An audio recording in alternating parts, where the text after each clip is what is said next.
I think I know everybody who's here and everybody should know me, but I'm Eris. I'm executive director of the Bike Coalition. And what not all of you may know is I've been active in a lot of other outdoor and wilderness activity and leadership programs. And I'm also a member of the Sheriff's Search and Rescue team here in Sonoma County. I am certified as an emergency medical responder in both urban and wilderness environments, but I'm not certified as an instructor. So the stuff we're going to do today, you're not going to come out of here with a little certificate that you passed this class. The goal for me tonight is for you all, when you are out leading a ride or even just riding on your own, that you have some tools and techniques and equipment and know what to do if some kind of incident happens, like the one we have on the screen there in front of us. Because as soon as bikes were invented, there were crashes and other sorts of incidents happening. So obviously in this, what hour or so that we have left, I can't, this is not going to be a full-blown on first aid course. I can't teach you CPR over Zoom, but you've all had experiences, right? Minor or moderate, some more, some less, but you've all also got a lot of life experience and common sense. So the main point of this sort of incident management is, what do we need to do before we go out, with a group that we have some responsibility for, in order to respond appropriately if there is some kind of incident. And basically it's how do we keep everybody alive and safe until the EMTs get there, right? You're not going to be doing anything big and heroic, but just wanted to cover some of the things that are good to know and procedures to go through. So I'm going to go back to sharing my screen. Let's see.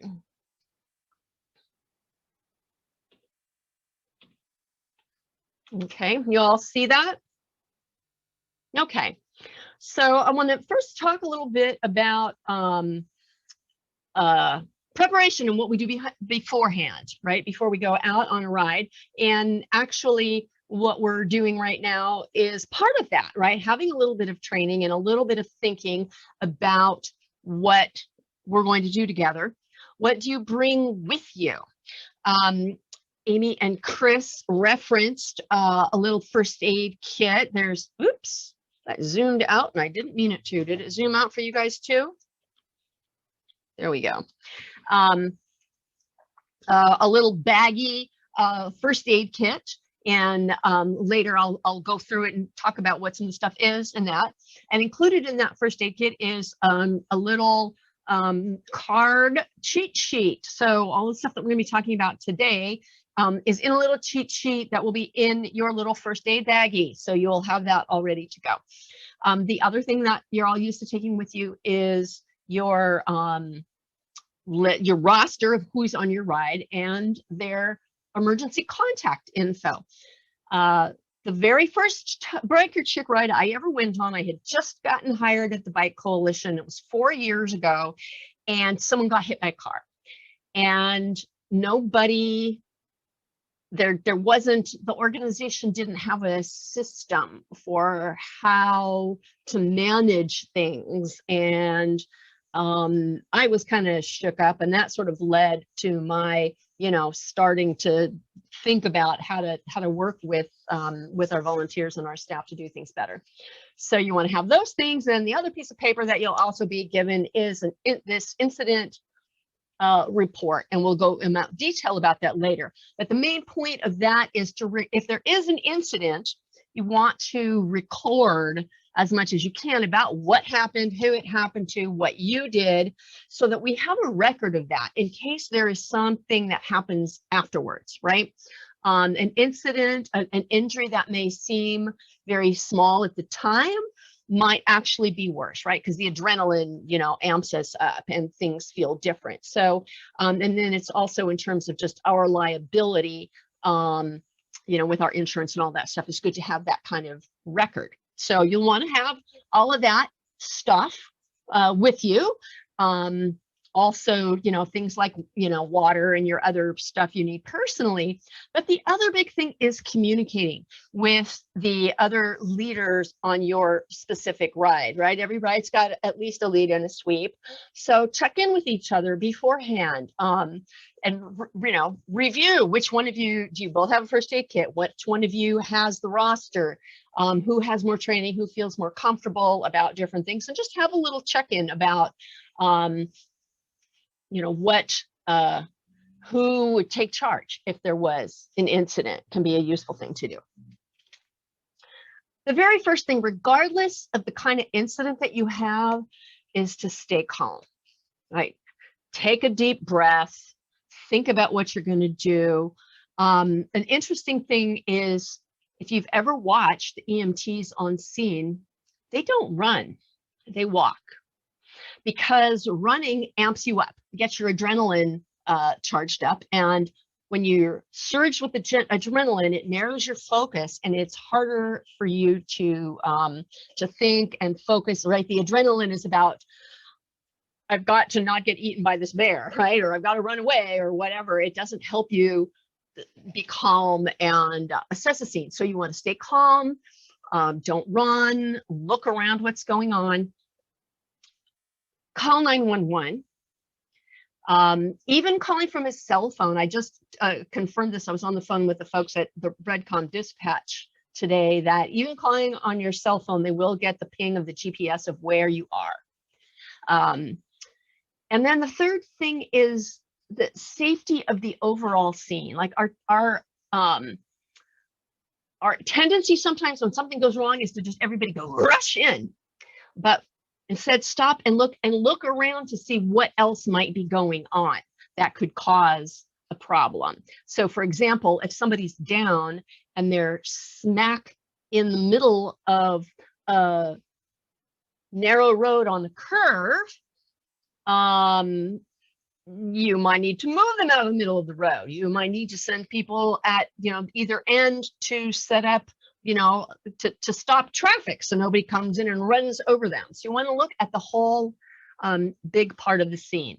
And one of the items that's important for scene safety is also your own safety.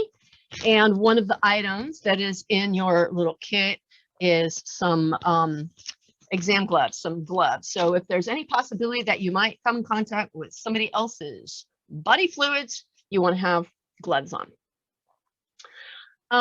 The other thing is to get a sense of, right, is this, my friend Ted Williams, who's an EMT, talked about, is it big sick or little sick, right? A lot of what you've talked about, the incidents you've been around, are, you know, are little sick or little injury, right?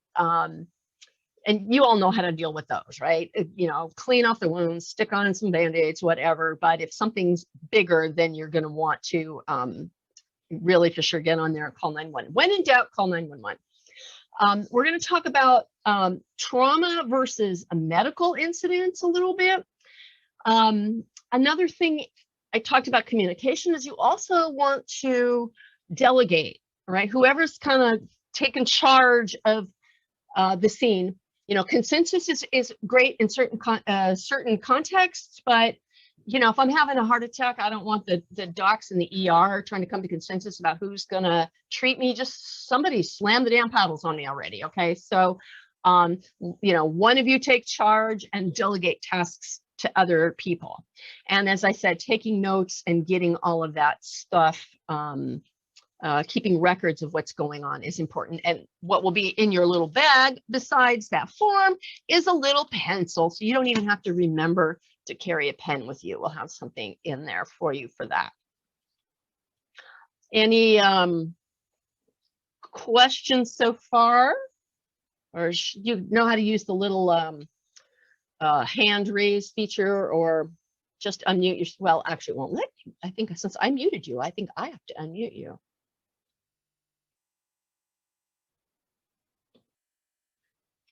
I'm not seeing any hands up. So I'm going to go one more and then we'll take a break. So, oh, Chris raised her hand. Go ahead, Chris. Okay, you can unmute yourself. Okay, there you go. can you hear me now? Yeah. All right. The one thing that I think we need to do is have new first aid kits set up. We have a whole bunch of new folks stepping Mhm. up to help us with this. Is that something we're planning on doing? Yes, I am gonna put together some more of these little guys, and Yay. Thank you. we'll get them to you all at the next ride. And if there's any of the leaders who are not at that ride, they can come get it in the office, or we can figure out how to get to them. So yes, you will get a new kit. There are plenty of other things you could add to it, but this is that was one of the things, that incident that I mentioned where somebody got hit by the car. I had gone on the ride at the last minute, and I have a first aid kit in my car. I have a first aid kit in my backpack, and I have a first aid kit in my boat that just lived there. So I always have a first aid kit, but I didn't have a first aid kit on my bike. Now I have a first aid kit on my bike all the time. So yes, you will all be getting new little first aid bags. And as I said, they will include the little cheat sheet that will remind you of all the things that we're talking about today. How's that? Okay, so I'll go through this piece, and then we'll stop and talk a little bit more, which is when I talk about trauma versus medical. Trauma is, injury. Somebody fell, somebody ran into something, somebody got hit by a car, and their body was injured. As medical is generally something that's going on inside the body. So I guess that's kind of the best way to differentiate something that comes at the body from outside versus something that's happening inside the body. So the first thing is, obviously, are they responsive? The person who is down, once you've made sure that the scene is safe, that nobody's going to get hit by a car, that there's, people taking care of, the bystanders are out of the way. That's all seems safe. For everybody else is to go in and see, are they responsive? Okay. If they're not, that's obviously a much bigger deal. Now, by now, you already should have called 911. 911 is going to be the first thing if it seems at all major. And if they're unconscious, then that's a much more serious thing. Check their airway, and are they breathing? Basically, this is going in order of what can kill you the fastest. Okay, so you can have permanent brain damage from just a few minutes of no oxygen. So, they talk about the head tilt, just like lifting the chin so that you have more space in your throat for breathing. And then rescue breathing, again, I can't teach you this over Zoom. But we want to see if they're breathing. If they're talking, they're obviously breathing. You can see if the chest is rising. You can get your ear down near their mouth to see if you hear breathing. And then circulation is next, is because you can bleed out really fast, right? So that is the second thing to check. So you want to check their pulse.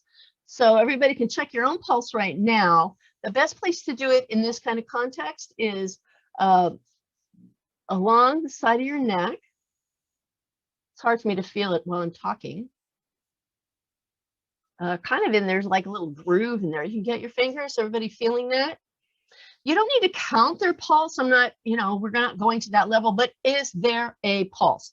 And part of the reason we check there versus checking here is someone can be bleeding and their blood pressure going down, and they do have a pulse, but you can't feel it on the wrist because it's weak enough. But if you can feel it here, then they definitely have are bleeding. So I see a couple of hands up. Cindy, go ahead. Okay. Should we remove the bike off the road?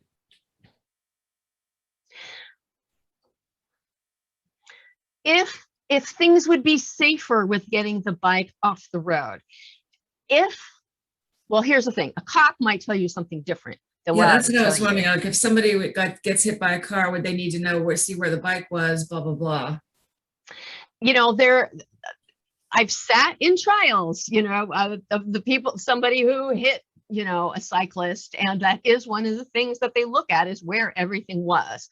So if it was hit by a car, if it's not going to impede anything, it's not a bad idea to leave it there, or to assign somebody to take a couple photos before you move it, so that there is something about where it all happened. That sounds gruesome to be, oh, look, Mary got hit by a car. Let's take some pictures. But it's capturing the scene that Yeah. would be useful for an investigation and for holding the driver responsible later. So that's not a bad thing to do. That's a totally valid question. Thanks for I'm that. laughing at something Chris said. Is I remember now, and I had that accident, and I was laying face down on the pavement, and Mhm. people are like, you know, don't move her. And then from behind me, I heard somebody say, I'm a cyclist. I'll make sure your bike is okay. And I think I actually laughed, because I was like, I don't know if I'm paralyzed or, you know, whatever, but she's like, I got your bike. I'm like, cool. You know, so yeah. Okay, thanks. Christine, did you have something? Your hand was up and it looks like it's down again. Okay. I will go on then. So the thing about bleeding, who knows what to do if somebody is bleeding? Sure. Pressure, yeah. Direct pressure is the best way to stop any major bleeding. Any bleeding actually, but for sure if there is, you know, if there's blood spurting, if there's a lot of blood somewhere, is if you've got, there are gauze pads in here, you can grab a bandana.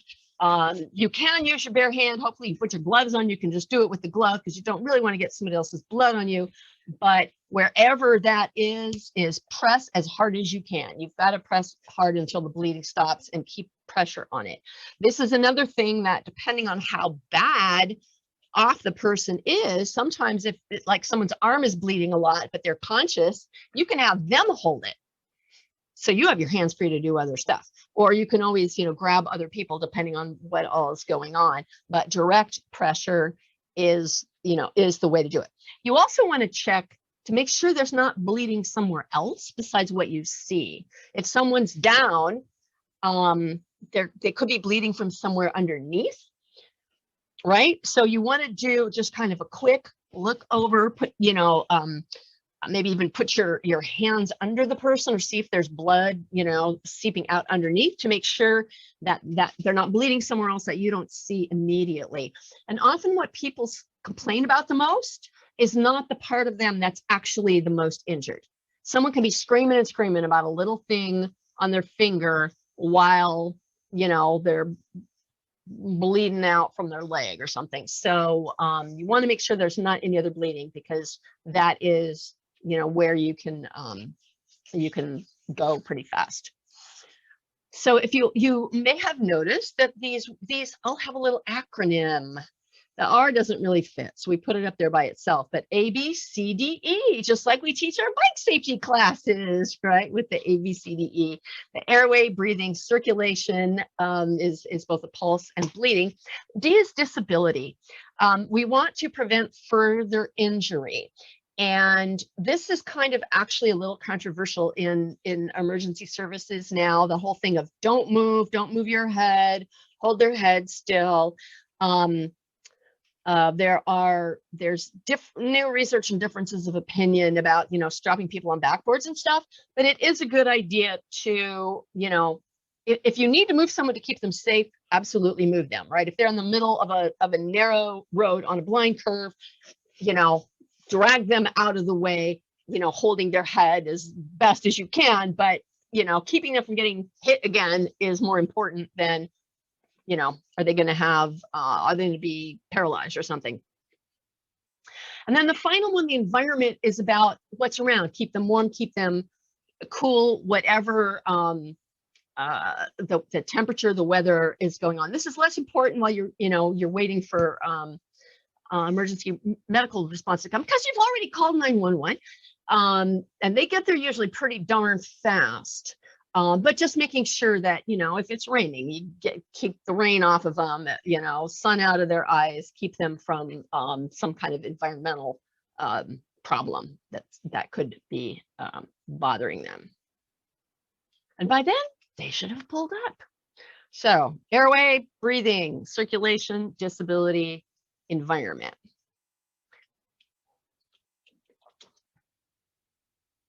Any other questions about that before I move on to medical stuff?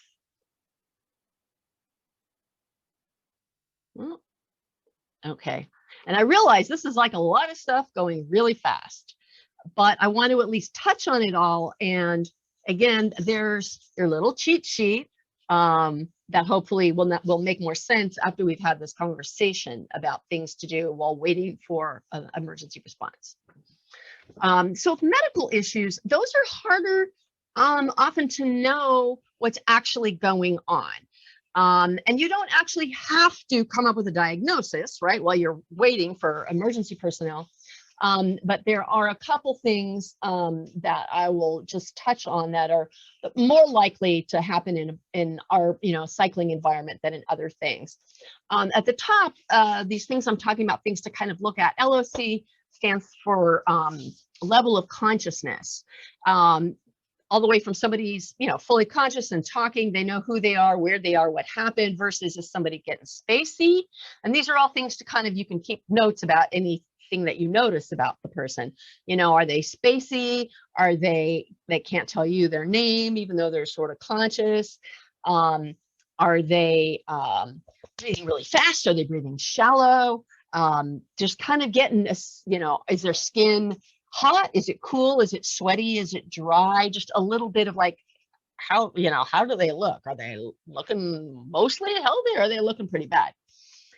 Of all of these things, the one that's probably the most likely for any of us to deal with out on the bike is dealing with either hypo or hyperthermia. Probably less on the hypothermia, the being too cold, because we're generating heat while we're riding, and in the, we don't have that extreme of winters here. But it's something, if somebody went down for some other reason when it was cold and they're sweaty, and maybe they're, they had a mechanical with the bike and you're having to wait for somebody to pick you up, somebody could get too cold and get hypothermic if you don't have enough extra clothes and stuff. But especially right now, the hyperthermia, being too hot, is probably a much more likely thing. And so I'm going to talk more specifically about that in a minute. The other things, if it's not a bad idea before heading out on the road to check with your group to see if does anybody have any like medical or health thing that would be good for us to know about. We're not going to do full out, like you do when you went to summer camp, of all of your illnesses and things, but just is like, if someone's diabetic, that's good to know. If someone is highly allergic to bees, it's happy to know where they keep do they have an EpiPen, and where do they keep it? Again, that's, not your, everybody's adults, and it's not our responsibility to be a nurse or anything, but it's handy to know if there's something that somebody's willing to share with you. We'll talk about CPR in a minute. If someone is severely allergic, they will usually have with them a device called an EpiPen. That's for injecting epinephrine to counter the allergic reaction. People can give it to themselves, so you may just need to help them get it out and let them do it. It's not something you would need to administer. I will talk if somebody's having a seizure or if someone's unconscious. I'm going to show you something about putting them in what's called the recovery position. It's a position in which a person is the most safe while they're unconscious or they're down. We're not likely to have a snake bite on a bike ride, so we won't talk about that very much. But before I go into some specifics of these, I want to just stop share for a minute and see if there's any other questions or thoughts that have come up so far over the stuff that we've talked about.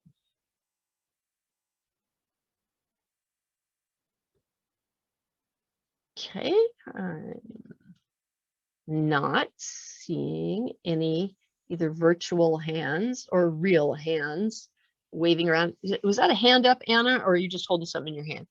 Oh, it's your back scratcher. Okay.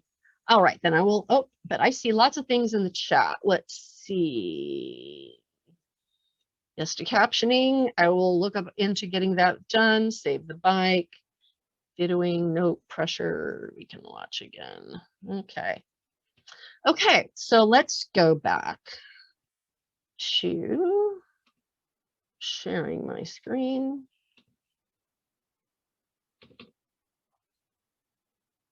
Why does it do this? Always go back to the beginning. Let's go from here. Okay.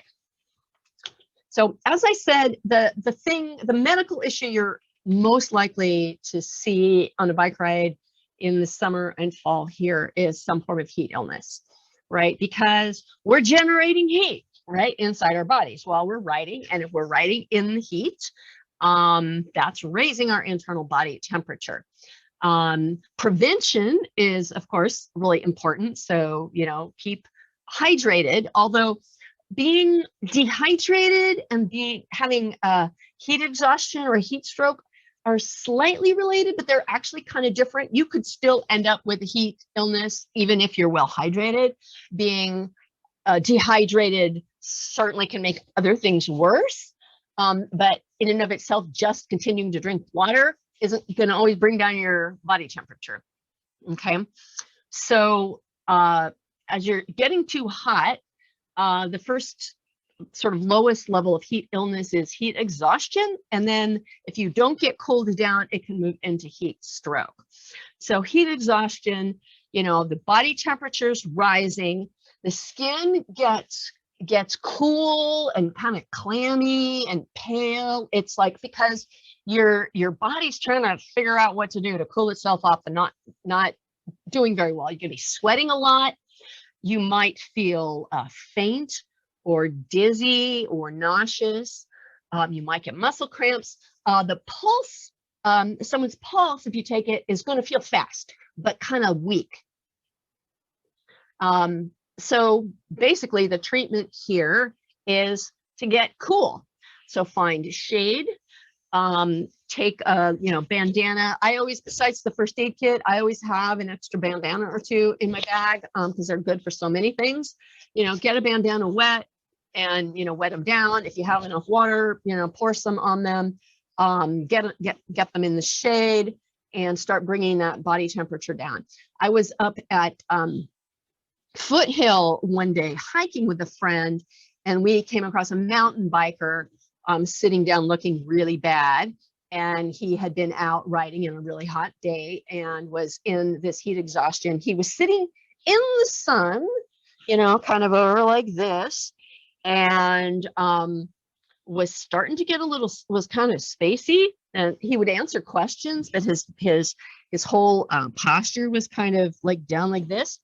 And we couldn't seem to be able to convince him to come move into the shade. So my friend stood between him and the sun and like held her hat or, you know, something up to keep the sun off of him. And we, you know, got some water on him to cool him off. And eventually we could see as he started to cool off, he started to become more alert, you know, and more sort of normal. But it took a while. It took a while to get there. But if we hadn't managed to get his temperature down, he was maybe starting to, you know, cross over into the heat stroke. Heat stroke means your internal temperature is really gone up. You will stop sweating. Skin will be red and hot and dry. That pulse will still be fast, but it'll be strong. Can have a really bad headache. They may lose consciousness. They are in danger of dying, right? There have been people dying from these extreme heat events that we're happening now, because beyond a certain point, you know, your organs just start to cook from the inside out if you don't get somebody cool. In this case, you're still going to want to do everything else. You're not going to try to get them, obviously, to drink water if they're unconscious, but this is a true emergency. So I would always, if somebody's you know, getting a little loopy, even if they're not unconscious, if they're still sweating, but they're starting to not be a little incoherent, I would still want to call 911. With the gentleman that I was just talking about, you know, I was sort of like, I think I'm going to call 911. He's like, no, don't. I don't want you to call 911. I'm like, okay, how did you get to the park? He had ridden his bike to the park. Like, you know, I don't think it would be a good idea for you to get back on your bike and ride home in this heat after this incident just happening. So actually there was somebody else in the park who had a truck who like, they put his bike in the truck and she drove him home. But when in doubt, call 911 and let someone with more training than you make that judgment call.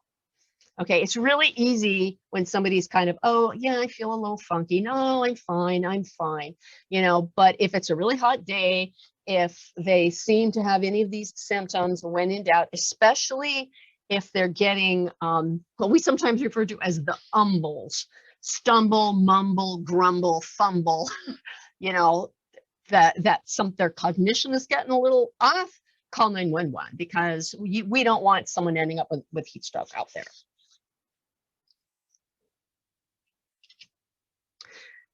We're not likely to end up with people having heart attacks, although I don't know, a lot of our, you know, group is we're getting older, but it can still happen to young people too. The one thing to know in terms of heart attacks is that women can have different symptoms than men. And luckily now more of the medical community and first responder community know this, but in the earlier, you know, for a while back, you know, most medical stuff was based on men, and a lot of women's heart attack symptoms got overlooked. So I thought it was worth at least putting it in front of you, you know. So the typical, when you say heart attack, that's most common symptoms in men, you know, is the chest pain, shortness of breath, and nausea. Women can often have the pain not in their, don't feel it in their chest, but can feel it in your jaw, in your neck, in your back, feel like it's heartburn. And then all of these other symptoms that, you know, are on a list of symptoms for so many other things. So again, you know, when in doubt, call 911.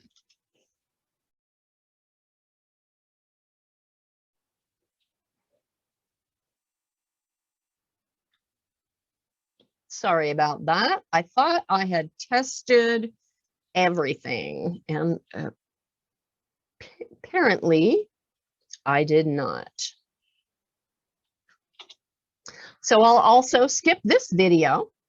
I will talk, actually, I'll briefly talk through what was in that video. It was kind of humorous, but it's talking about hands-on CPR. If you have a lot of people, folks discovered that a lot of people, even who had been trained in CPR, were really hesitant about the mouth-to-mouth breathing part, and so didn't initiate any CPR because they didn't want to do that. So since they've discovered that hands-only CPR can actually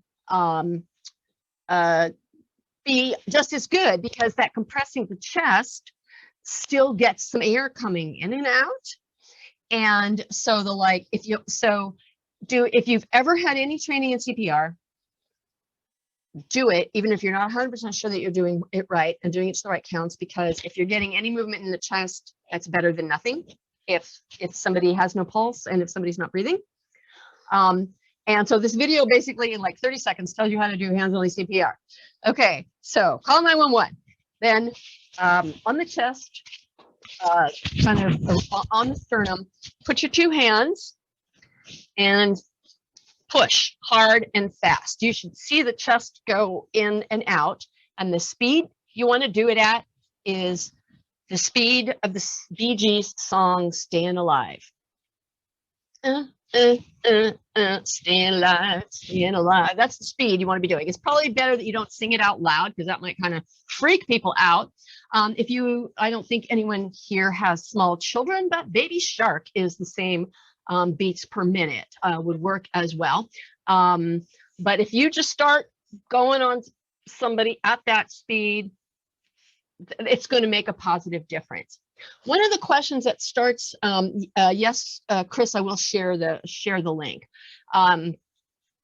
Actually, I can put it in the chat, but I will send everybody an email with, you know, a link to where the video is, and then all these things that we're talking about.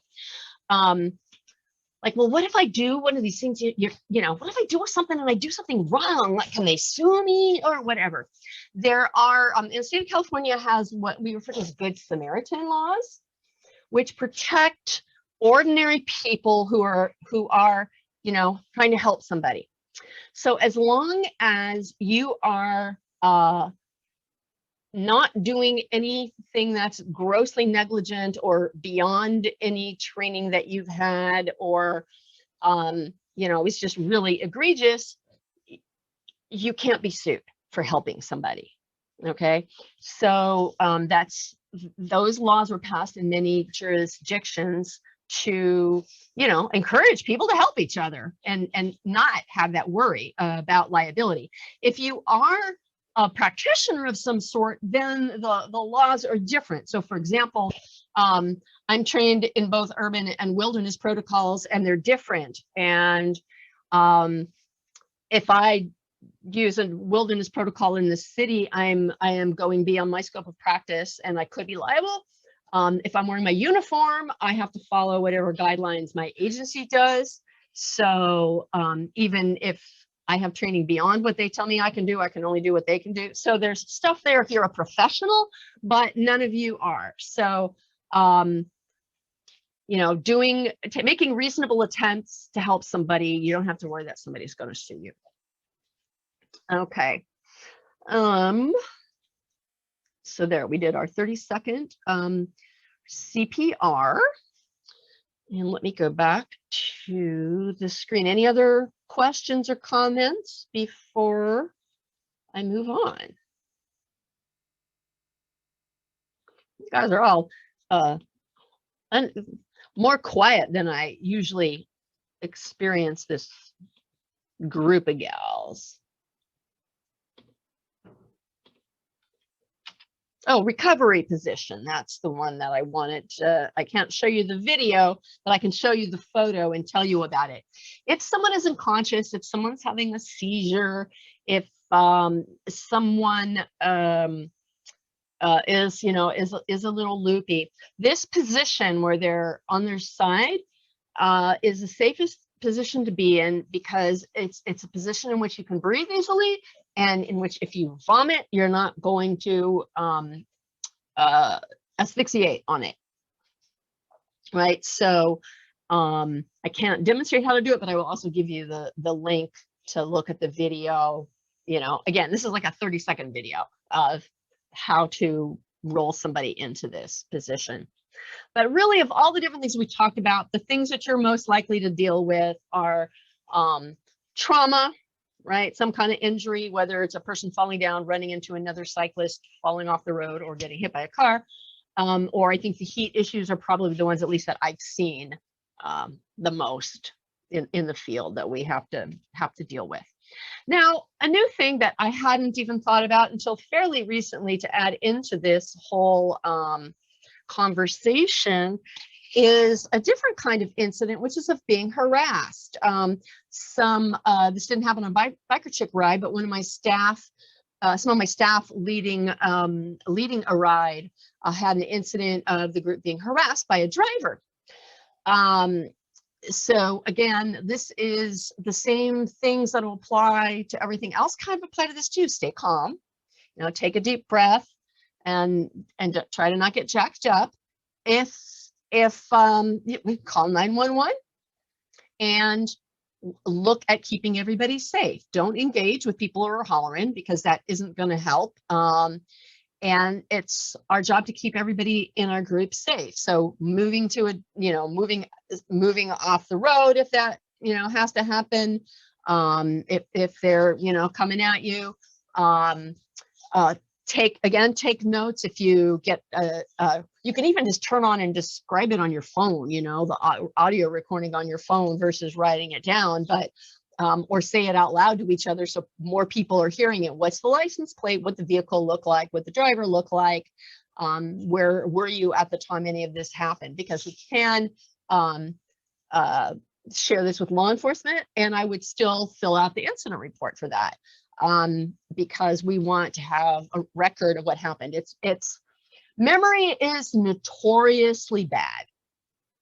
And the sooner we document what happened, whether it's saying, voice recording it or writing it down, the more likely it is to be accurate. I see that all the time when we're doing search and rescue and I'm interviewing the friends and family members of the missing person. They tell us all kind of stuff that turns out not to be what really happened. But and anyone who's worked in law enforcement will say that too. So that would still be something to document. Yeah, Cindy, go ahead. I'm just thinking that the most incidents of harassment that I've experienced on the biker chick rides has been from pedestrians. Mm-hmm. People walking on paths, and it's if they say, I don't know, I would say that probably the same rules would apply, just don't engage. Mm-hmm. Is that what you would like? I don't know, like if somebody's saying you should be riding on the sidewalk, and they're clearly wrong, but probably isn't any good to tell them that we've got to write, we should be in the street, blah, blah, blah. Because they're not receptive at that point. Yeah, if somebody's pissed off, they're not in a very good space to receive any educational information, right? Yeah. I mean, I'm not. I'm sure you're probably not, right? We're just not, right? So we're not really going to educate that person in a useful way. And part of that other thing is, hollering back or getting into an argument or something. Again, that just amps the incident up instead of de-escalating it. And then it furthers that story in the world that about, these inconsiderate cyclists. So if, I often will choose, especially if I'm with a group, if someone flips me off, I assume, they're waving, or some, just smile and wave and keep on going. And don't get engaged in it. And if any of the other people on the right start wanting to get all involved, kind of try to talk them down too, because we're ambassadors for our sport, right? People who see us, make judgments about who we are and what we do, and getting into an argument is not going to help that. Or if anything, it's only going to make it worse. Thank you. Okay. So kind of talked about what to do while an incident is happening. And of course, you've pulled out your pencil in your report and have somebody taking some notes about all of this stuff. If the incident in question is something really big, like if somebody just falls and has a lot of road rash, okay, I can wait till I get the report back from you, on Monday.